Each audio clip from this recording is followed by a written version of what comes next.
प्यारे बच्चों नमस्कार। बीए बीएड सेकेंड ईयर द्वितीय वर्ष की जो पहली पाठ्य पुस्तक हिंदी साहित्य विषय के अंदर रीतिकालीन काव्य, उसका हम लोग अध्ययन कर रहे थे और उन्हीं के अनुसार हमने रीतिकाल और रीतिकाल का जो परिचय है उनको हम लोगों ने कल पढ़ा। उसके साथ साथ उसके नामकरण को लेकर के जो अनेक विद्वानों ने अपने अपने मत रखे उनके बारे में हम लोगों ने पढ़ा। उसके पश्चात रीतिकाल के अंदर जिस तरह से परिस्थितियां प्रवृत्तियां, ठीक है, उसकी विशेषताएं और रीतिकालीन जो कवि हैं उन कवियों की अपनी विशेषताएं, तो उनका जो अध्ययन है वो हम लोग आज करेंगे। उससे पहले कवियों के अध्ययन से पहले या रचनाओं के अध्ययन से पहले रीतिकालीन जो परंपरा रही है, रीति ग्रंथों की जो परंपरा रही है, उनका जो नामकरण है, उनकी जो प्रवृत्तियां, तो आज का जो हमारा बिंदु वो रीतिकाल की जो प्रमुख प्रवृत्तियां, क्योंकि रीतिकाल को लेकर के जिस तरह से हम लोगों ने कल ही चर्चा की थी कि रीतिकाल अपने आप में एक तरह से परिपाटी का काल, एक दूसरे का देखा देखी कह सकते हैं कि श्रृंगार काल कहें हम उन्हें, और एक तरह से जिस तरह से मिश्र बंधु ने अलंकृत काल कह दिया। इसके साथ साथ जो आचार्य रामचंद्र शुक्ल जी हैं उन्होंने इसकी जो परिभाषा दी उस परिभाषा के अनुसार जिस तरह से विक्रम संवत 1700 से लेकर के 1900 तक का जो समय रहा साहित्य, हिंदी साहित्य के अंदर, और 1700 से लेकर के 1900 तक का जो समय रहा, उस समय के दौरान जो साहित्य सर्जन हुआ और उस साहित्य सर्जन में विशेष क्या रहा, क्योंकि जब आदिकाल में हिंदी साहित्य का उदय हो रहा था तो उस दौरान क्या है कि आदिकाल और भक्तिकाल, जो मध्यकाल, और उस दौरान क्या है कि अनेक प्रकार के युद्ध प्रसंग, रासो काव्य वगैरह भक्ति से संबंधित लौकिक अलौकिक ब्रह्मा की उपासना को लेकर के जिस तरह से रचनाएं रची गई, और उसके बाद का जो काल आया वो आपका रीतिकाल। और रीतिकाल के अंदर जिस तरह से साहित्य की जो भाषा रही वो ब्रज भाषा रही। ब्रज भाषा को लेकर के अनेक विद्वानों ने अपनी रचनाएं की। हालांकि ब्रज भाषा के साथ अवधि भी रही, मैथिली भी थोड़ी देखने को मिली। उसके साथ साथ कुछ विदेशी भाषाओं के जो शब्द हैं वो भी उनका भी प्रभाव उनके ऊपर रहा।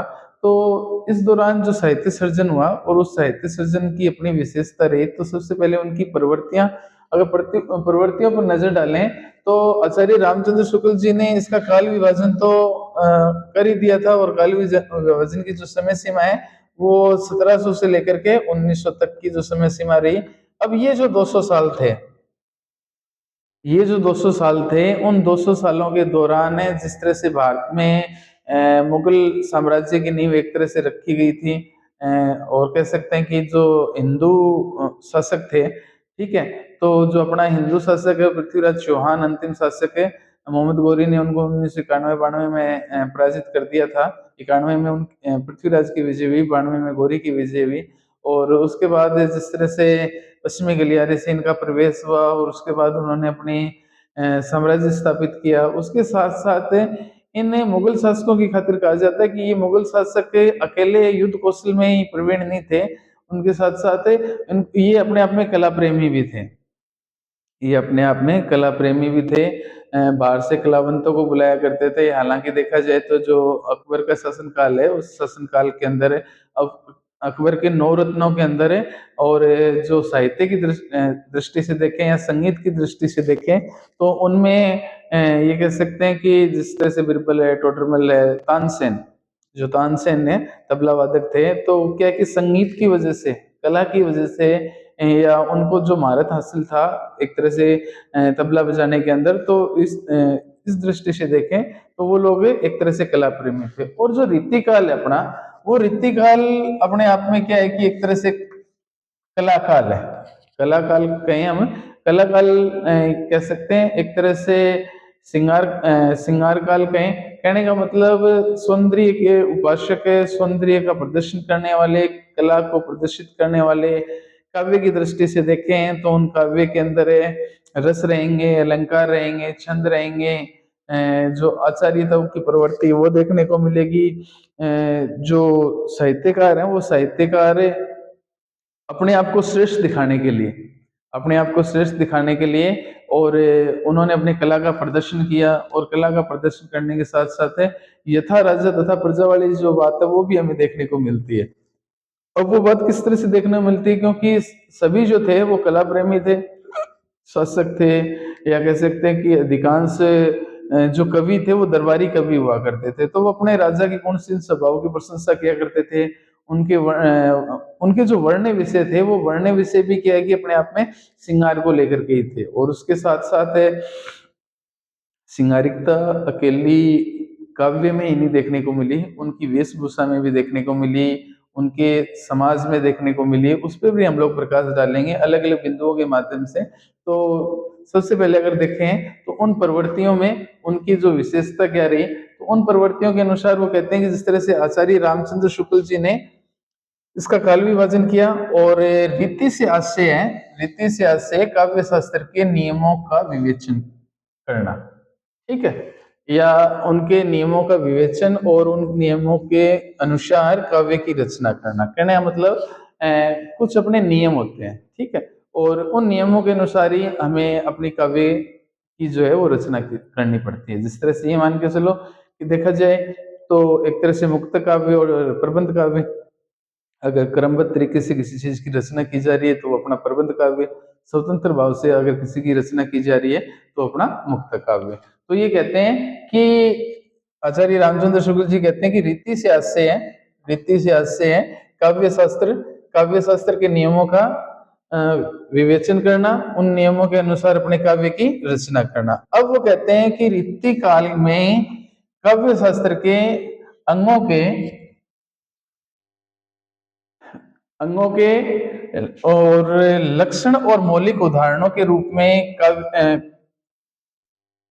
उदाहरणों के रूप में काव्य प्रचुर सर्जन हुआ। अब कह सकते हैं कि रीति काल के अंदर काव्य शास्त्र के जो विभिन्न अंग थे, और विभिन्न अंगों का भी हम लोग प्रकाश डालेंगे, उसके साथ साथ उनके जो लक्षण दिखाई देते थे, उनकी जो मौलिक उदाहरण है, उन मौलिक उदाहरणों के जो रूप हैं, तो उनका प्रचुर सर्जन हुआ, अर्थात उसमें काफी साहित्य और लिखा गया, इसलिए इसे रीतिकाल की संज्ञा दी गई, अर्थात रीतिकाल का जो नाम है वो दिया गया, संज्ञा संज्ञा नाम से संबोधित करते हैं अपने। तो इस वजह से एक कारण तो इसका ये रहा।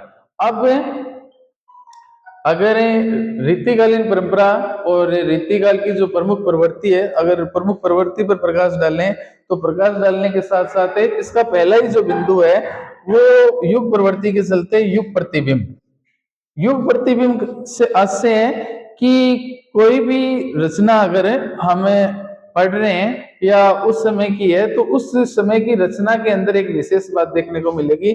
किसी भी युग का साहित्य उस युग की विशेषताओं के प्रति निरपेक्ष भाव धारण करने करके सर्जित नहीं होता।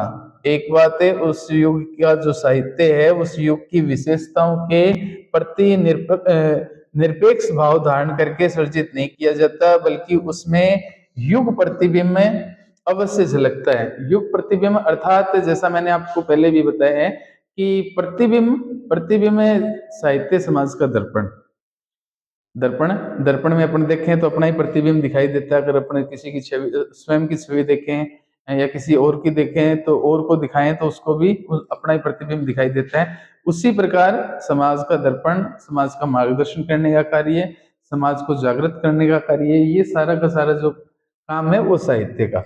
अब ये कहते हैं कि उस साहित्य के युग प्रतिबिंब अर्थात उसमें युग प्रतिबिंब अवश्य झलकता है। उसके साथ साथ वो कहते हैं कि हिंदी साहित्य का जो रीतिकाल है वो रीतिकाल भारतीय इतिहास में सामंतशाही भौतिक अभिवृद्धि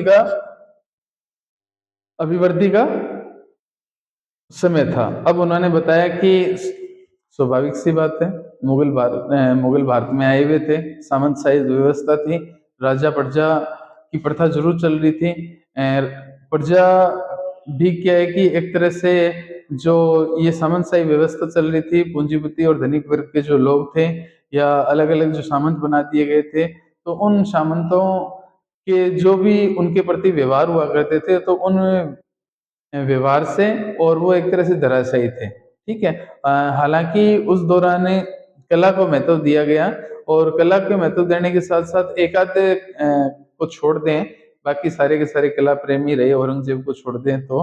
और उसके पश्चात देखें कि उस समय चाहे राजा, महाराजा, राजा, शासक, महाराजा, उससे ऊपर पद चक्रवर्ती, सम्राट, चक्रवर्ती सम्राट, सबकी अपनी अपनी एक समय सीमा होती है। और समय सीमा का जिक्र करें तो जिस तरह से फॉर एग्जाम्पल के लिए मान के चलो आप, जैसे 501 की जो संख्या है उसकी संख्या पर एक राजा, 1001 की संख्या पर एक महाराजा, उसके बाद 5-1000 की संख्या पर एक सम्राट, एक 10-1000 की संख्या पर एक चक्रवर्ती सम्राट। सिर्फ एक उदाहरण के लिए, संख्या कम या ज्यादा और भी हो सकती है, ठीक है। तो इस तरह से बताया गया कि उस समय के जो राजा, महाराजा, सामंतशाही और पराक्रमी तो थे ही थे, उसके साथ साथ वो लोग एक कला प्रेमी भी थे।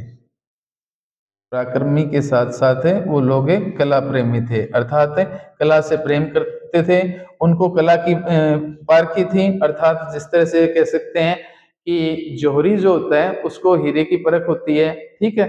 तो उसी प्रकार ये जो शासक थे या ये जो राजा थे, क्योंकि प्राचीन समय में अनेक प्रकार के युद्ध कौशल हुआ करते थे, यहाँ तक कि युद्ध कौशलों के साथ मनोरंजन के लिए खेल वगैरह भी होते थे, अपनी कला का प्रदर्शन भी किया जाता था। जिस तरह से ये मान के चलो कि आप लोग कोई तीरंदाजी के अंदर उसमें प्रवीण है, कोई किसी को अपने खेल के अंदर महारत है, कोई गधा के अंदर है, ठीक है। किसी को अपनी, ये कह सकते हैं कि जिस तरह से तानसेन का नाम लिया तो अपने संगीत में तबला वादक के रूप में, कोई वीणा बजाने की खातिर है, तो सब अपने अपने अनुसार ये मान के चलो कि अलग अलग कलाओं के अंदर प्रवीण थे। तो इन लोगों को कला प्रेमी थे, कला की पारखी थी, शारीरिक सज धज के पोषक भी थे ये लोग। अब उन्होंने बताया कि अकेले यही नहीं थे, बल्कि जो वेशभूषा हुआ करती थी, मुकुट वगैरह धारण किया करते थे, या जो कवच वगैरह धारण किया करते थे, ठीक है। तो सुंदर वस्त्र पहनना या सुंदर अपने आप को रखना, तो ये भी अपने आप में एक तरह की शौक था इन लोगों को, ठीक है। और उस दौरान इस तरह की जो कला का है उसका भी प्रदर्शन किया जाता था। उसके साथ साथ कहते हैं कि दरबारों में दूर देशों से कलावंत बुलाते थे। अब बताते हैं कि इन दरबारों के अंदर कला के प्रदर्शन के लिए और दूर देशों से जिस तरह से कलावंत है वो बुलाए जाते हैं। कलावंत का मतलब है कि जो अपनी कला के अंदर प्रवीण हो, ठीक है, चाहे संगीत के क्षेत्र में हो, चाहे शिक्षा के क्षेत्र में हो, चाहे युद्ध कौशल में हो, या किसी खेल के अंदर हो, ठीक है। तो ये जो थे वो अपने आप में इस तरह से थे। अब कहते हैं कि यथा राजा तथा प्रजा, जैसा राजा वैसी प्रजा वाली जो कहावत है उनके अनुसार सही चल रही थी। कारण क्या था कि कहावत के अनुसार जनता में भी कला कौशल का मान था।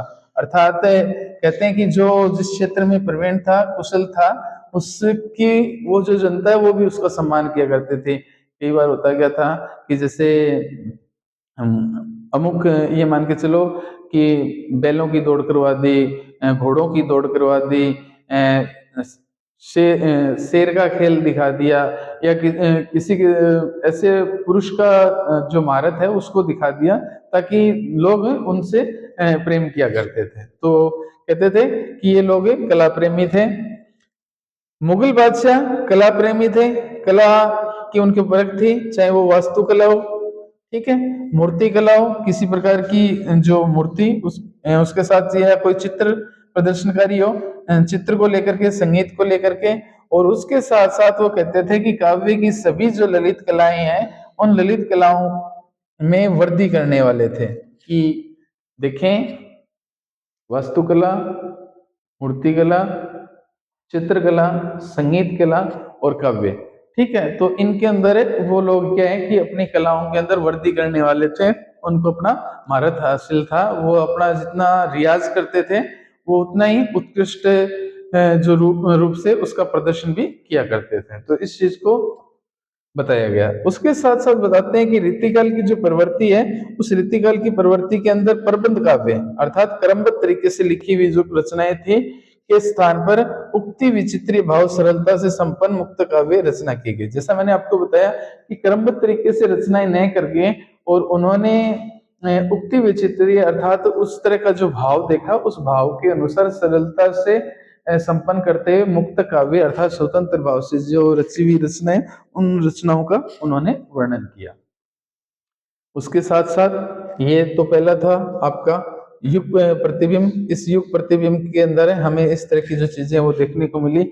अब इसी में जो आगे वाले जो थे, जो दूसरी प्रवृत्ति थी, वो दूसरी प्रवृत्ति आचार्यता और चमत्कार प्रदर्शन की प्रवृत्ति। अब उस युग के जो अधिकांश दरबारी कवि थे, उन कवियों में अपने आप को श्रेष्ठ, एक तरह से कहते हैं कि रस सिद्ध कवि के रूप में, जैसे मैंने आपको कल भी कहा था कि जैसे रीतिबद्ध है, रीति सिद्ध और रीति मुक्त, तीन प्रकार के कवि थे। तो ये लोग क्या है कि अपने आप को ऐसा राजा के सामने ऐसा प्रदर्शन करते थे कि राजा को ऐसा लगे कि ये अपने आप में एक रस सिद्ध कवि है। हालांकि एक अकेले भिखारी दास जी को छोड़ दो, बाकी सारे के सारे जो कवि हैं, किसी ने जैसे केशव जी के लिए तो कहा जाता है कि कठिन काव्य के प्रेत हैं, कहने का मतलब उनके अंदर, हालांकि नाम के आगे आचार्य लगता था, 21 गांव की जो जागीर है और वो भी उनको दे रखी थी। ठीक है, जो बिहारी सतसई जी हैं, बिहारी जी के लिए बी या फिर मतीराम तो ये सारे के सारे जो कवि थे, वो कवि क्या है कि अपना प्रदर्शन किया करते थे। तो उनमें वो कहते हैं कि इस युग में समस्त कवियों ने अपने पांडित्य का प्रदर्शन किया। पांडित्य का मतलब है कि उन लोगों ने अपनी कला का प्रदर्शन किया कि उन्हें कितना ज्ञान था। ठीक है, और जिस तरह से कहाँ राजा भोज, कहाँ गंगू तेली, कहने का मतलब एक दूसरे को छोटा ऊंचा नीचा दिखाने की जो बात है, वो उनमें देखने को मिलती थी, क्योंकि खुद को श्रेष्ठ साबित करने का जो प्रयास है वो लोग कर रहे थे। और जैसा मैंने आपको बताया कि जो इस युग के जो कवि थे, उन कवियों में रस, अलंकार, रीति आदि काव्यांगों पर ग्रंथों की रचना की और परिपाटी का निर्वाह किया गया, और रस कवि बनने की चाहत उनमें देखने को मिली। अकेले बिहारी दास को छोड़ दें तो बाकी सारे के सारे जो कवि हैं वो एक दूसरे की परिपाटी कर रहे थे, एक दूसरे को देख करके और खुद को श्रेष्ठ साबित करने का जो प्रयास है वो कर रहे थे। हालांकि भिखारी दास जी हैं, वो ही एक अपने आप में आचार्यत्व का जो भाव है वो रखने वाले हैं। ये आपका दूसरा बिंदु रीतिकालीन प्रवृत्तियों के अंदर। तीसरा जो बिंदु है वो मूल। मूल क्या? श्रृंगार रस की प्रधानता। रीतिकाल का जो संबंध है वो अपने आप में जो श्रृंगार रस, श्रृंगार काल कहें हम उसे, ठीक है, और चाहे रसों का राजा कहें, ठीक है, अपने 9-10 रसों के अंदर है। और जो श्रृंगार रस है उसका अपना विशेष महत्व है, क्योंकि अधिकांश रचनाएं रीतिकाल की, एक आध को छोड़ दें भूषण जी को, उन्होंने शिवा वामनी और छत्रसाल, ठीक है, शिवाजी महाराज को लेकर के, और बुंदेला जो नरेश छत्रसाल, उनको लेकर के एक वीर रस के अंदर रचना की। बाकी जितने भी कवि हैं, केशव दास जी हैं, बिहारी जी हैं, घनानंद है, पद्माकर है, उसके साथ साथ देव हैं, उसके साथ साथ मतीराम है, बुद्ध हैं, ठीक है, आलम है। तो ये सारे के सारे जो कवि थे वो सारे के सारे अपने क्या है कि श्रृंगार को लेकर के और रचना करते रहे। अब बताया जाता है कि रीति काल के समस्त जो कवि हैं, उन कवियों का जो वर्ण विषय है, उस वर्ण विषय के अंदर है और श्रृंगार की प्रवृत्ति की प्रधानता थी, जिसके कारण श्रृंगार जो है रसराज के रूप में, केंद्र के रूप में वहां मौजूद था। ठीक है, एक तरह से श्रृंगार को लेकर के केंद्र बिंदु बनाया हुआ था, क्योंकि श्रृंगार किसी भी क्षेत्र में लेकर के देखने को मिला, और काव्य की दृष्टि से। और भी उसके साथ साथ ये कहते हैं कि यह सौंदर्य उपासक काल था, अर्थात सुंदरता को प्रस्तुत करने वाला था। उसके साथ साथ वो कहते हैं, और उसमें जो है वो रीति का भाव देखने को मिला। श्रृंगार जो काल है उसमें रीति का जो भाव है वो देखने को मिला। उसके साथ साथ रीतिकालीन कवियों में वर्णित सौंदर्य भौतिक रूप में, भौतिक रूपों से पूरे आत्मगत सौंदर्य न होकर के, और कविता के माध्यम से उस समय की जो कविता है उन कविताओं में देखने को मिला।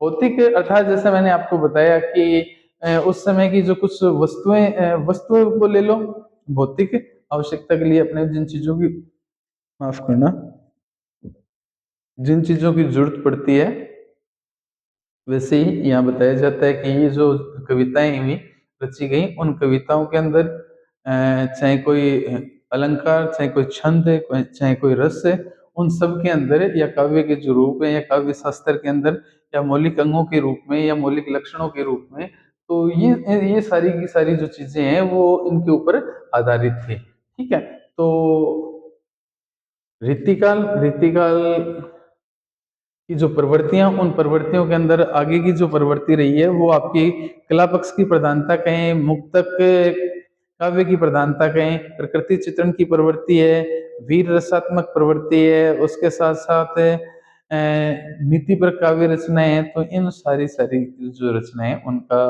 जो अध्ययन है वो हम लोग अगली कक्षा में करेंगे।